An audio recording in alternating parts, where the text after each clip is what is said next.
24 नवंबर 2009 को केबिन के इतिहास में सबसे भयंकर हादसा होता है।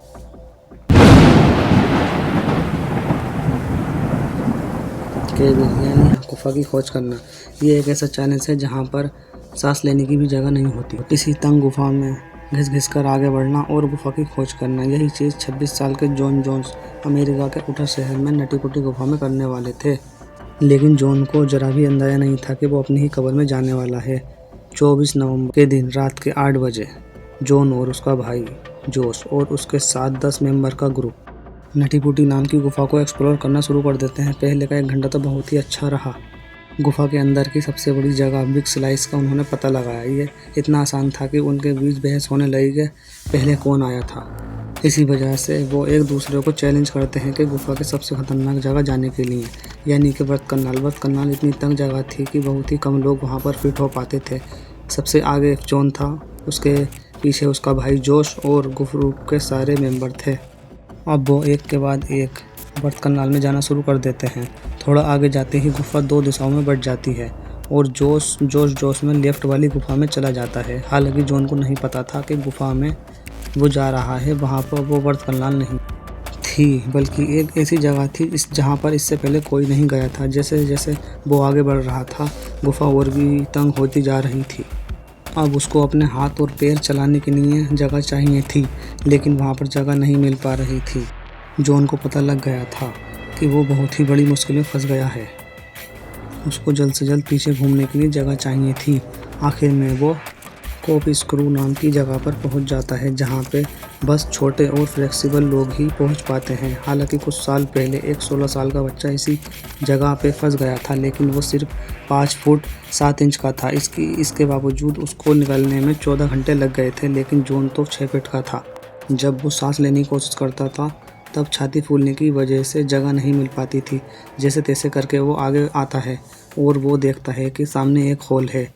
जॉन को लगा इसी होल की मदद से वो बाहर निकल सकता है, लेकिन अंदर जाने के बाद उसको पता लगा होल तो एक डेड एंड था। जॉन एक 10 बाई 8 होल में उल्टा फंस गया है। पहले ही होल छोटा होने के कारण वो अपने हाथ और पैर नहीं चला पा रहा था और ऊपर से ग्रेविटी ने सिचुएशन को बद से बदतर बना दिया था। खुद के दम पे तो वो यहाँ से बाहर नहीं निकल सकता था। इसीलिए वो जोर जोर से अपने भाई जोश को बुलाता है।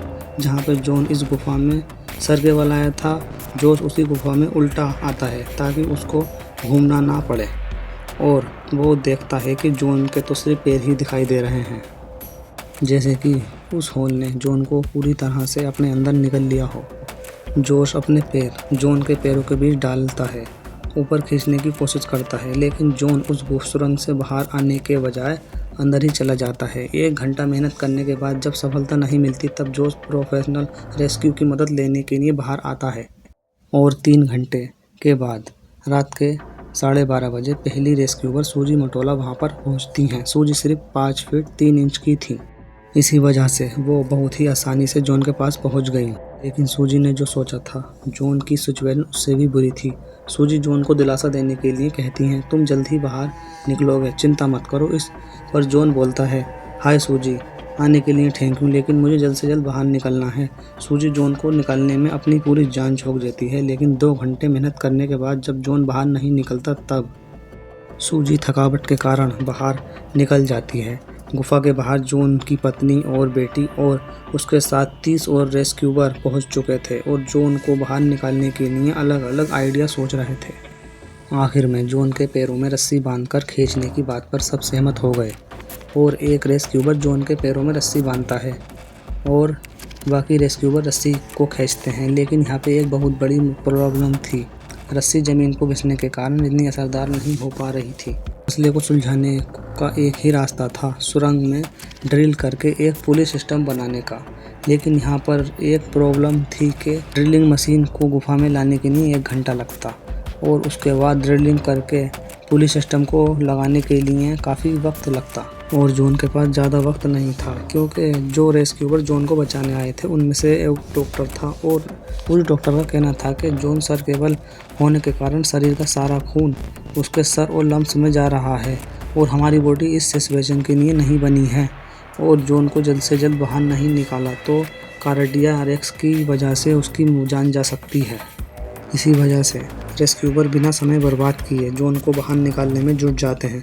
कुछ देर मेहनत करने के बाद रेस्क्यूअर जॉन को थोड़ा ऊपर लाते हैं, जहां से वो जॉन का चेहरा देख सकें, और रेस्क्यूअर का कहना था कि जॉन का मुंह और आंखें लाल पड़ चुकी हैं, लेकिन वो अभी भी ठीक है। रेस्क्यूअर जॉन को पीछे खींचते हैं, लेकिन उसके पैर गुफा की छत से टकरा रहे थे। ना ही जॉन अपने पैर मोड़ पा रहा था और ना ही वहाँ पर घूमने की जगह थी। तभी अचानक रेस्क्यूअर बेहोश हो जाता है और कुछ मिनट बाद जब उसकी आंखें खुलती हैं तो वो देखता है उसके सर से बहुत ज़्यादा खून बह रहा है और उसकी पूरी की पूरी पुलिस सिस्टम बाहर निकल गई है।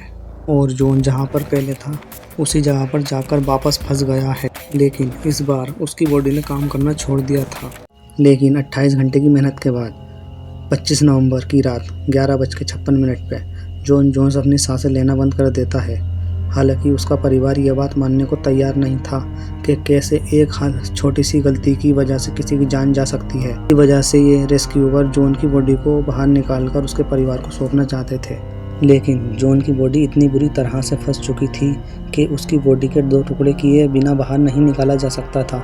इसी वजह से रेस्क्यूअर की टीम ये तय करती है कि डेड बॉडी बाहर ना निकाली जाए, और इस भयानक दुर्घटना के बाद पूरी की पूरी नटी पुटी गुफा को सीमेंट से बंद कर दिया गया ताकि ऐसी दुर्घटना दोबारा न हो। और आज भी जॉन जोन्स की डेड बॉडी उसी गुफा में है।